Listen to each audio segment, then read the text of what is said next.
Tienes la palabra. Muchas gracias, señoría.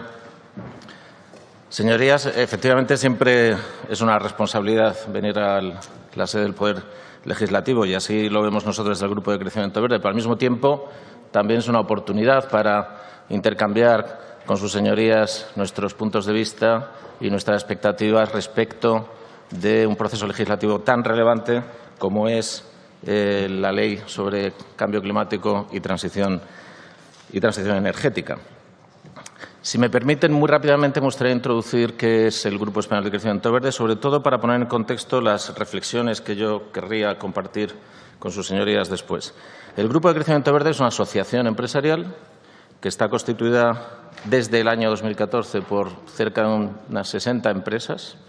Tenemos más de 20 empresas del IBEX 35, incluyendo los 4 grandes bancos, los 4 grandes utilities, pero también empresas de otros sectores, como por ejemplo del sector de infraestructuras, ferrovial, del sector de telecomunicaciones, telefónica, otras grandes empresas como Bodegas Torres, como Correos, como Renfe, como Suez, como Pricewaterhouse.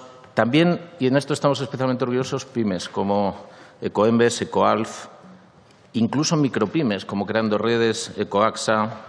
Y todas estas empresas tienen una visión común compartimos la misma visión respecto de los retos ambientales a los que nos enfrentamos como sociedad.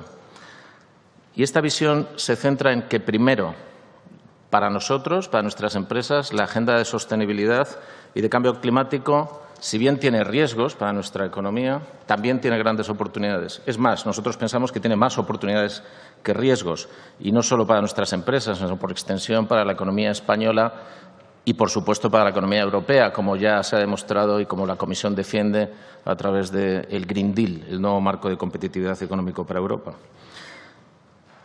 También pensamos que para activar estas oportunidades necesitamos una ambición razonable en esta agenda, una ambición razonable en términos de objetivos, por ejemplo, de reducción de emisiones, y también hacer esa transición a una velocidad adecuada. Porque nosotros no podemos llegar tarde a la revolución industrial que se avecina, a esta revolución que tiene que ver con la agenda verde, con la lucha contra el cambio climático y, sobre todo, con la transición energética. Porque es que, además, España está muy bien posicionada para obtener las oportunidades en torno a esta agenda y a esta nueva revolución industrial. Está muy bien posicionada porque tenemos empresas que han sido y son líderes en tecnologías renovables, por ejemplo, y en otras tecnologías relacionadas con la agenda verde. Segundo, porque tenemos un capital natural único en Europa, que es un gran patrimonio también económico. Tercero, porque tenemos la tecnología, tenemos las personas y tenemos el talento para abordar estos retos y esta revolución industrial. En definitiva, nosotros somos el conjunto de empresas que estamos dispuestas a invertir en la agenda verde, en el proceso de descarbonización, siempre y cuando se den las condiciones adecuadas. Y las condiciones adecuadas son las que vengo a trasladar a sus señorías a través precisamente de estas reflexiones que quería compartir. La primera reflexión, si me permiten, coyuntural, digamos, es que evidentemente la crisis de la COVID ha sido un toque de atención. No hay economía sostenible si no hay medio ambiente sostenible. Las zoonosis, como ya han puesto de manifiesto los científicos, como sabíamos ya hace mucho tiempo, tienen su origen en gran medida en el deterioro de nuestro medio ambiente y la biodiversidad. Según deterioramos y simplificamos la estructura de nuestros ecosistemas, estamos incrementando la probabilidad y la frecuencia de nuevas crisis sanitarias que tienen tan graves impactos económicos como los que estamos viendo. Segunda reflexión.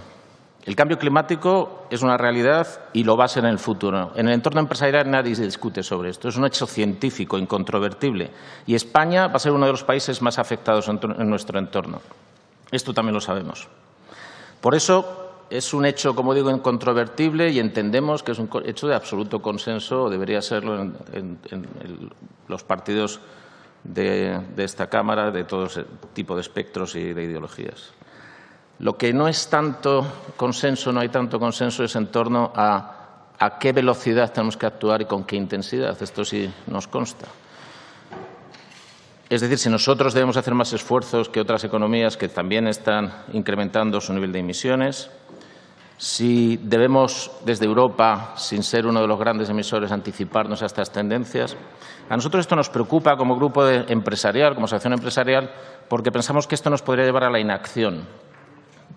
Y, como digo, la inacción es seguramente el mayor riesgo que podemos enfrentar en relación con la Agenda Verde, la inacción. Por eso nos parece que no debemos menospreciar que, bueno, Europa es verdad que no es uno de los grandes emisores, pero no deja de ser la economía europea la segunda economía global en términos de Producto Interior Bruto nominal. De manera que Europa tiene capacidad de liderazgo, lo pensamos así, y creemos que hay que actuar a la velocidad adecuada y con unos objetivos ambiciosos, pero razonables. Tercera reflexión. La base del problema que tenemos con el cambio climático y el calentamiento global es el modelo energético. Pero yo aquí quería decir que cuando hablamos del modelo energético no solo estamos hablando de cómo se genera la energía, sino que estamos hablando también de cómo y dónde se utiliza la energía. Por ejemplo, estamos muy acostumbrados cuando vemos estos gráficos tan característicos en forma de tarta con la distribución de las emisiones, normalmente los vemos por emisores. Pero si diéramos la vuelta a esos gráficos y los viéramos en cierto sentido, no por quién emite, sino por dónde se, entre comillas, consumen esas emisiones, dónde van a parar esas emisiones, nos daríamos cuenta que el 75% de las emisiones tienen que ver con usos urbanos y periurbanos. Es decir, la clave del cambio climático, hoy por hoy, y particularmente en nuestro país, está en las ciudades. Y cuando miramos a las ciudades está fundamentalmente en dos actividades. La primera, el transporte y la movilidad, que es la mitad, más de un 40% de esos 75% al que me refería, y la edificación. No tanto la construcción de los edificios como el mantenimiento o la operación de los edificios. Estos son los dos temas claves. Luego, no perdamos de vista que las ciudades, si queremos abordar los retos del cambio climático, son la clave. Las buenas noticias es que para esta transformación disponemos de, como saben sus señorías, de las tecnologías y, además, que en los últimos años el coste de estas tecnologías se ha ido reduciendo a unas velocidades que incluso éramos incapaces de prever hace solo una década. De manera que la que antes era una barrera económica ha dejado ya hace mucho tiempo de serlo. De hecho, estoy recordando un informe que se ha publicado hace poco tiempo, a finales del año pasado en Estados Unidos, de una consultora financiera, donde ya hacía un análisis de los modelos económicos de distintas formas de generación de energía y llegaba a la conclusión de que en la mayor parte de Estados Unidos ya es menos costoso desarrollar una planta fotovoltaica desde cero a escala utility, es decir, a gran escala, que el coste marginal de operación de una central de carbón. Esto ha llevado inevitablemente a un paulatino cierre de centrales en Estados Unidos, a pesar de lo que digan desde el Gobierno federal, ¿no? Luego tiene sentido económico y esta es una muy buena noticia. Por eso las empresas estamos dispuestas a invertir en estas tecnologías, los bancos están dispuestos a financiar con toda seguridad y lo único que necesitamos es certidumbre y seguridad jurídica. Y necesitamos objetivos claros, suficientemente ambiciosos, como decía al principio, y políticas inteligentes. Necesitamos políticas inteligentes que generen estos marcos de referencias, marcos estables. Y ahí es donde la ley, el proyecto de ley de cambio climático y transición energética, tiene un papel importantísimo que jugar. A nosotros nos parece que el proyecto de ley evidentemente es mejorable, porque todo en la vida, señorías, es mejorable. Estoy recordando el trabajo que hicimos del Grupo de Crecimiento Verde con la Fundación FIDE, por ejemplo, sobre el anteproyecto de ley, donde hicimos un análisis muy profundo del anteproyecto de ley. Tengo que decir que, felizmente, muchas de las propuestas que hacíamos y que hicimos públicas se incorporaron finalmente al proyecto de ley. Pero el hecho es que sí, pues el proyecto de ley probablemente será mejorable en muchos aspectos. Hay cosas que nosotros echamos en falta. Pero lo que sí está claro es que es absolutamente necesaria la ley. Es absolutamente necesaria para generar este marco de certidumbre y seguridad jurídica que necesitamos los que vamos a invertir o los que tenemos la expectativa de invertir en la Agenda Verde y en la Agenda de Descarbonización. Quinta reflexión. La lucha contra el cambio climático, desde nuestro punto de vista, supone una oportunidad inmensa para cambiar nuestra economía hacia un modelo más competitivo y, sobre todo, de más futuro. Cuando hablamos de las inversiones necesarias, que yo entiendo que pueden asustar un poco, en el Plan Nacional Integrado de Energía y Clima estamos hablando de una inversión de unos 240.000 millones en los próximos 10 años. No podemos olvidar que, primero, de esas inversiones el 80%, como mínimo, va a venir del sector privado. Debe venir del sector privado. Porque, como decía al principio, las cosas cada vez tienen más sentido económico en el entorno de esta agenda. Pero, sobre todo, es que tenemos que ver esas inversiones como lo que son, como una inversión para mejorar nuestra economía y para hacerla más sostenible y competitiva en el futuro. Porque, además, las actividades, los modelos económicos, los modelos de negocio que están detrás de esta agenda verde, de descarbonización, no son proyectos ilusionantes, evanescentes, no, son actividades que sabemos hacer, absolutamente reales, que además tienen una gran capacidad de generación de empleo. Y déjenme, sus señorías, que les ponga 2 o 3 ejemplos. La renovación urbana, la rehabilitación de edificios, genera entre 13 y 15 empleos por millón de euros invertido. Si siguiéramos la hoja de ruta que ya nos marcamos y que se presentó en 2014, la Estrategia de Renovación Urbana, que se presentó en Bruselas y se aprobó al hilo de la Directiva de las obligaciones derivadas de la Directiva de Eficiencia Energética, podríamos generar hasta 140.000 empleos al año. Esto es consistente con la Estrategia de Renovación Urbana que se presentó. Si hablamos de renovables, conocerán ustedes el informe de la OIT del año 2018 que estiman unos 18 millones de empleos, siempre estoy diciendo empleos netos, en la próxima década, la generación de empleo que se derivaría de la penetración progresiva de renovables en los mixes energéticos. La economía circular, 700.000 puestos de trabajo, según los informes de la propia Comisión Europea, en la próxima década, o la transición energética en el sector de la movilidad. Hace poco, entre Iberdrola y Ferrovial, promovimos un informe, un estudio, en el que se hacía un balance económico de la transición energética en el sector de la movilidad, y uno de los resultados era que se generarían a finales de la década más de 25.000 empleos netos, insisto, netos, y con un incremento neto de 3.000 millones en el Producto Interior Bruto. Este informe lo tienen ustedes disponible. Luego, son actividades reales que tienen capacidad real de generación de empleo y que sabemos hacer. Sexta reflexión.